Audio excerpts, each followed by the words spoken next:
Hey YouTube family, how are you all doing today? I've got some big and honestly shocking news coming straight from Parliament. Conservative MP Michelle Rempel Garner has raised a serious point about Canada's Birthright Citizenship law, saying that children born here shouldn't automatically get citizenship unless their parents are citizens or permanent residents. This debate is creating huge waves across the country, and people are really divided on it. So make sure you subscribe to the channel and hit that bell icon so you don't miss the latest immigration updates and political news from Canada. This proposal has stirred a lot of reactions across the country. Let's listen to what Michelle Rempel said in Parliament. Yes, and Chair, the clerk has this amendment in both official languages and will distribute it to colleagues. As well, just for my colleagues opposite, we made a slight change to two of our amendments which are similar that deal with age. He'll also be distributing those. And we also have hard copies in both official languages for consideration as well too. So those can be, that's fine. Yeah. All right, so Chair, I move that Bill C3 in Clause 1 be amended by adding after line 9 on page 2 the following. 4.1 subsection 3.2 of the Act is replaced by the following. 2. Paragraph 1A does not apply to a person if, at the time of their birth, neither of their parents was a citizen, lawfully admitted to Canada for permanent residence, or a protected person under the Immigration and Refugee Protection Act. So I'll briefly outline my rationale as this is being distributed. So this Bill C3, the bill before us, fundamentally alters how citizenship by descent is applied to Canada. And the reason why I have approached or proposed this amendment is because a decade of the Liberals' high levels of immigration have profoundly altered Canada's immigration system and the landscape around it. In this context, Canada's unrestricted jus solis policy, the granting of citizenship to anyone born here, even temporary residence children, presents several major problems. For starters, the status quo presents obvious challenges as immigration levels have outpaced housing, healthcare, and job growth. This has led to social tensions, but the problems go far beyond these concerns. For a decade, the Liberals have operationalized the philosophy of post-nationalism, asserting that there is no shared Canadian identity, while simultaneously bringing newcomers in at a rate where integrating them into Canada's social and economic fabric has become challenging. The result of this coupling of misguided policy and poor management of the immigration system has led to the breaking of Canada's long-held immigration consensus and confusion over the responsibilities associated with Canadian citizenship. Anti-immigrant sentiment is also shamefully on the rise, as Canadians mistakenly blame those who recently came to Canada instead of the Liberal government's abysmally broken post-national immigration system. I'm almost done. These post-national Liberal policies have sent a message that there is no need for Canadian citizens to defend shared Canadian pluralistic values, like freedom of conscience and religion, freedom of thought and belief, freedom of association, and the equality of men and women. These practices have also virtually eliminated the expectation that anyone seeking to become a Canadian needs to abandon any violent, extreme, or hateful prejudices they once may have held and to contribute to the nation.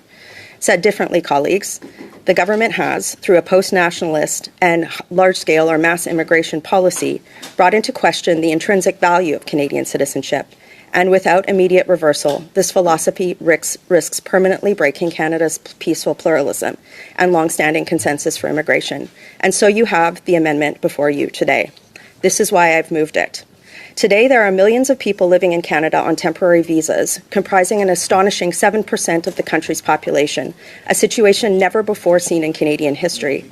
There are another estimated 500,000 undocumented persons living in Canada too, as well as 300,000 people in the asylum queue, many of whom will have bogus claims. Many of the millions of temporary residents are set to have their visas expire or have already expired. In this context, colleagues, it's not much of a stretch to foresee that Canada's practice of having no restrictions on jus solis citizenship acquisition is likely to be abused by people seeking to stay in the country after their visa expires or after a bogus asylum claim is found to be invalid. This is because while having a child on Canadian soil theoretically grants no immediate stay rights to parents who are temporary residents, in practice, Court rulings, a deeply broken asylum system, protracted appeals, and sluggish deportations functionally allow them to remain. Recent videos, especially one circulating over this weekend on social media advertising this loophole, suggest this may be the case. The number of people born in Canada to temporary or undocumented residents is not publicly tracked, but recent policies by Canadian hospitals charging temporary residents for giving birth suggest it is a problem. And birth tourism, the practice of non-residents, for example, those on visitor visas, traveling to Canada to have their child on Canadian soil so that they can obtain citizenship, is also on the rise. When former Prime Minister Stephen Harper left office in 2015, birth tourism levels were 590% lower than they are today. Birth tourism is now at its highest levels ever, both in terms of absolute levels and percentages. These types of population growth are not accounted for in immigration levels. In this context, Canada is an outlier by granting unconditional birthright citizenship and should move into alignment with peer nations like the UK and Germany, which are also experiencing unprecedented immigration crises. And what I have in front of you today, colleagues, is to restrict birthright citizenship to permanent residents, at least one person being a permanent resident, one parent being a permanent resident or a citizen. This would align Canada within other peer nations and would somehow, I don't support Bill C-3, but it could restore the value of Canadian citizenship that has been eroded over the last 10 years. Colleagues, without changes to the current unrestricted system of birthright citizenship, as well as the federal government's relatively porous border policies, Canada risks inviting further organized birth tourism and immigration fraud, as well as further clogging an overwhelmed processing and appeals pipeline.